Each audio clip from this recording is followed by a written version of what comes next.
What is the uniform contract format, UCF, that contracting officers use to write solicitation for procurements?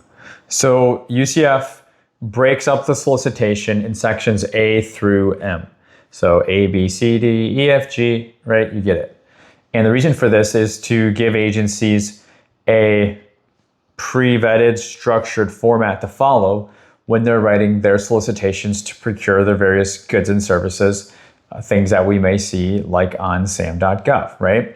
So they break it up A through M so that you know, for example, like where the statement of work is. You might be familiar with that, or where instructions to offers are. And that way you can go to that section. That's kind of, in a nutshell, the reason for it from a contracting standpoint, but also what it means to you as a prospective bidder. Why do many of the solicitation I review not follow the uniform contract format?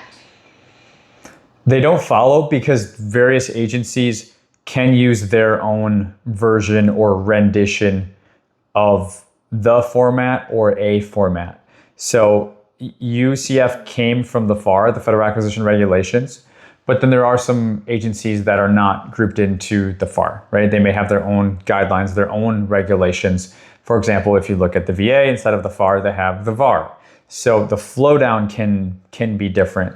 And the other thing is that you guys, they're not handwriting these things, right? So they use systems and processes and programs to kind of spit these out. So depending on the technology that the office or the agency is using, that can also be something that affects the sequence or the format that is being outputted when they are writing their solicitations. And not to mention, they could just be breaking things up over a number of attachments, right? Have you seen it when you're in sam.gov and it's got like 8 attachments versus another sam.gov listing has 1 or 2 attachments? They're just breaking them out and separating them. Doesn't mean the contents are necessarily changing, but again, the format, the layout, the sequencing, these are some of the reasons why it's not the same A through M every single time you look at a solicitation.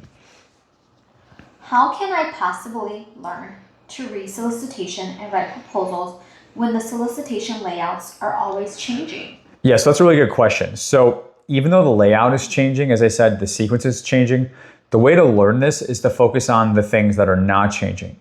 And for you, what's really apparent is the sections, like what those letters, A, B, C, D, E, F, G, what those represent inside of the solicitation. For example, a scope of work, or instruction to offerers, or evaluation factors, or pricing cleanse, right? Or reps inserts, or the SF 1449 form. Like, we would see these time and time and time again, but where and how they order those in the solicitations will vary, but the sections themselves remain the same. So I could give you something that's UCF format, and you'll be like, okay, instruction to offers is supposed to be in section L, so you can go straight to L.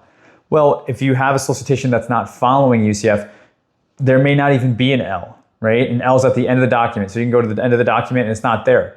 But you may see that it's at the beginning of the document because you are recognizing, instruction to offers as a section header and what that represents. So it's less about the sequencing when it comes to learning and understanding how to do this, and more about identifying what are these big chunks, these big sections inside of solicitation. What do they mean? Because I'll tell you, the more often you do this, it's why I have the Sam Bids Live playlist here on the channel. You see these things dozens and hundreds of times. You will have seen most of what you're going to see very quickly after going through some repetitions. And you can quickly learn. You can quickly understand. And now it's just a matter of hunting and finding. Like, where is it? Where is the scope of work? Okay. If we're not doing a UCF, is it at the end? Like, let me just look around. You can do it in 10 minutes or less. How realistic is it for me to learn to do this and transition to a full-time occupation? First off, it's very realistic, okay? Folks are doing it every day, so you can do it too. But it's important to have proper expectation. And that proper expectation is, this is like learning another language. Not only is government contracting alphabet soup when it comes to the acronyms, but there's just so many different words, phrases, and terminologies that you don't come up against in normal daily life, and you're not having conversations with somebody else who's in government contracting typically. This is not an industry that is widely It's widely known, but it's not widely practiced, I would say. So you have to give yourself the grace and the patience and be okay having full immersion. Just like if you were to, learn a language, if you want to learn French, right, go to France. Like, it's going to be the fastest way to do it. So as long as you have a bit of a safety net and some patience for yourself to do that, you can quickly get up to speed learning, reading solicitations and these different documents that you're going to be seeing on websites like sam.gov. And guys, I do have a resource at the end of the video.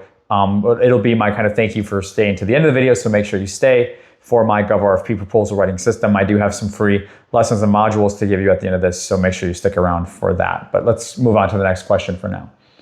Any tips or shortcuts to make the process of reading a solicitation more efficient?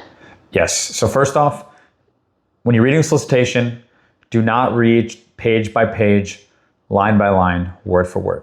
Okay. Instead, learn from the UCF and then expect that it may not follow the UCF, and instead go in like an Easter egg hunt and try to find those sections. Like, make a little game out of it. Okay, where's the scope of work? Where are the pricing claims? What's required of my proposal? Let me look for instructions, or let me look for evaluation factors, right? Go in with that in mind instead of going page by page, line by line. Now, another tip is one of your best friends should be like Control F, Control Find, whatever operating system equivalent you use. These words are popularly used in contracting across agencies. So that's good news. That's good news for us. Because if you are searching the word instructions or evaluation, right, that's not going to come up as often as the word the, right? Maybe you have less than 10 finds in the whole document for evaluation or for instructions, and that can help you quickly navigate to those sections, right? Or scope of work or PWS. Like, we're not going to see these very often because they're very, very specific terminologies. So using Control F will very quickly take you to those sections. So great, efficiency and a time saver. Now, I don't know about you, but for me, I'm a little weird, and I also like to start at the back of the solicitation and work my way to the forward. This way, for me, it's a little bit of an OCD thing, but I want to make sure I'm not missing anything. And that way I know if I'm reading from the back and going forward, I haven't missed anything, versus if I start at the beginning, I'm constantly thinking, well, when am I going to run into this section? Where is this section? If I'm starting from the back, I just let the document reveal itself to me. And by the time I get to the top, I know I haven't missed anything. I don't know if that makes sense, but that's something that I've done for a number of years and maybe would resonate with you as well. Why did you say being able to read and understand the solicitation is even more important than being able to write a proposal response? So you have to learn to walk before you can run. And if you can really get good at building your skill set and reading solicitations, extracting the key information, finding these sections, okay, half of what you're finding becomes notes. And then those notes become a skeleton. That skeleton quickly becomes an outline. And then once you have an outline, you plug and chug, and then you have your proposal. So they're not separated. Reading, to me, is the beginning of proposal writing. They're not separate things. The best proposal writers are the best readers. You don't want to find yourself, halfway through a proposal realizing that you just now read something or found something that disqualifies you or changes whether or not you'd want to pursue the opportunity. So reading is getting really clear on what's required and understanding where that fits in your own company strategy to determine if you think you can be competitive or not. It's more than the tactile. It's more than the formatting and the writing. It truly influences a strategy massively to make the right decisions for your company. It all starts with reading. Bonus question. What was your first job? My first job was technically, I worked somewhere else for like a few short weeks. So technically my first job was at Little Caesars. So I think I worked there for 4 or 5 years throughout high school. And then I transitioned after that, maybe also while I was in community college for at least a year or so. But grew up loving like SpaghettiOs and the pasta sauce. I'm just huge. I could just drink pasta sauce. It's weird, but like I have a real flavor palette for pizza sauce, pasta sauce, whatever. And so naturally, I got into pizza. And then from there, I even went on to open my own pizza restaurant for about a year or so. But that's a story for another video. Now, guys, I did mention it earlier.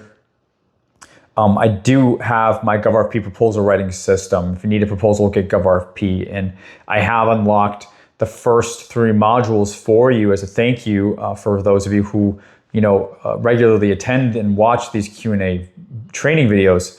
And you can access that at my website, GovKidMethod.com. Click the GovRFP tab, and all you need is an email address.